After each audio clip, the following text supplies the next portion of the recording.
পোর্টটা যদি ঠিকভাবে না হয় তাহলে সমগ্র বাংলাদেশের কোথাও ম্যানুফ্যাকচারিং বিনিয়োগ করা সম্ভব না। ন্যাশনাল ইন্টারেস্ট নিয়ে তো অনেক কথা হলো। প্রথমত এইটা আপনারা মানে অ্যাটলিস্ট আমি এটা তো আমার ব্যাকগ্রাউন্ড আপনারা সবাই জানেন যে আমরা ন্যাশনাল ইন্টারেস্ট ছাড়া আর কোনো ফিল্টার আসলে আমার নাই, আমার পার্সোনালি নাই। সো আমরা এরকম কোনো ডিসিশন অবশ্যই নিব না যেটা আসলে ন্যাশনাল ইন্টারেস্টের সাথে কনফ্লিক্টিং হয়। সো কিছু ফর এক্সাম্পল আমি জানি এটা নিয়ে অনেক কনফিউশন আছে যে মিরেশ্বর ইকোনমিক জোনে একটা ইন্ডিয়ান ইজেড আছে কি না, বাট জানি না, এটা আমরা মনে হয় কোনো একটা জায়গায় একবার কভার করার চেষ্টা করেছিলাম। ইন্ডিয়ান আসলে একটা মিরেশ্বর ইকোনমিক জোনের যে অরিজিনাল মাস্টার প্ল্যানটা ছিল হচ্ছে 33,000 একরের। সেই মাস্টার প্ল্যানটাকে আমরা কেটে ফেজ 1-এ ছোটো করে প্রায় 10 থেকে 15,000 একরের মধ্যে কমিয়ে নিয়ে এসেছি, কারণ আমার বিশ্বাস যে এত জায়গার আসলে দরকার নেই সরকার। বাকিটা আমরা সেকেন্ড ফেজে বা থার্ড ফেজে হয়তো দেখতে পারি।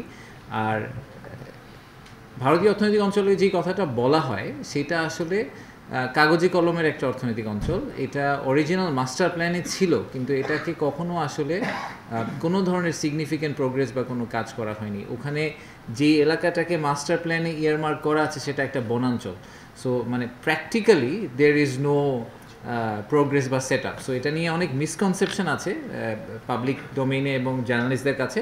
বাট আমি এটা একবার মনে হয় কোনো একটা প্রেস কনফারেন্সে ক্ল্যারিফাই করেছিলাম, আবারও ক্ল্যারিফাই করছি যে এরকম কোনো আসলে অ্যাক্টিভিটি বা কিছুই ওখানে এই মুহূর্তে করা হয়নি। এবং এটা নিয়ে অন্তর্বর্তীকালীন সরকার আসার পর এটা নিয়ে ফার্দার কোনো প্রোগ্রেস বা রিগ্রেস কিছুই হয়নি। এটা ইটস এ কমপ্লিট পজ বা পোস্টপোনমেন্ট পজিশনে আছে।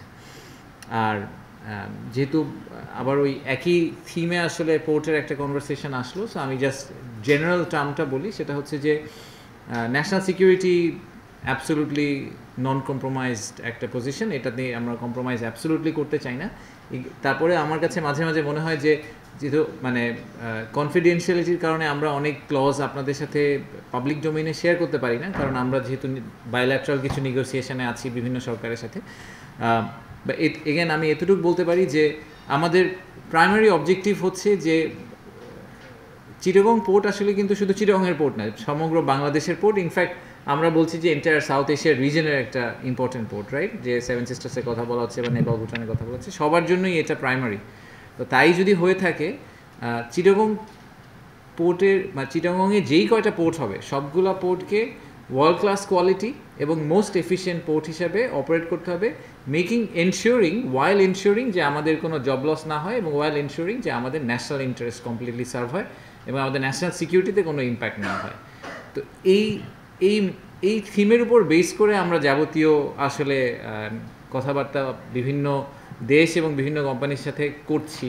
আমি পার্সোনালি খুব ক্লোজলি এটা মনিটর করছি, কারণ আমার জন্য এই মনিটরিংটার আমি আসলে স্পেসিফিক্যালি পোর্টের নেগোসিয়েশন নিয়ে ইন্টারেস্টেড না, কারণ এটা শিপিং মিনিস্ট্রির দায়িত্ব বা চিটাগং পোর্ট অথরিটির দায়িত্ব। আমি যেই কারণে এটা নিয়ে ইন্টারেস্টেড সেটা হচ্ছে যে ওই পোর্টে কিছু প্র্যাকটিক্যাল বিনিয়োগ আসার কথা, এবং তার চেয়ে যেটা ব্যাপারে আমি বেশি ইন্টারেস্টেড সেটা হচ্ছে যে পোর্টটা যদি ঠিকভাবে না হয় তাহলে সমগ্র বাংলাদেশের কোথাও ম্যানুফ্যাকচারিং বিনিয়োগ করা সম্ভব না।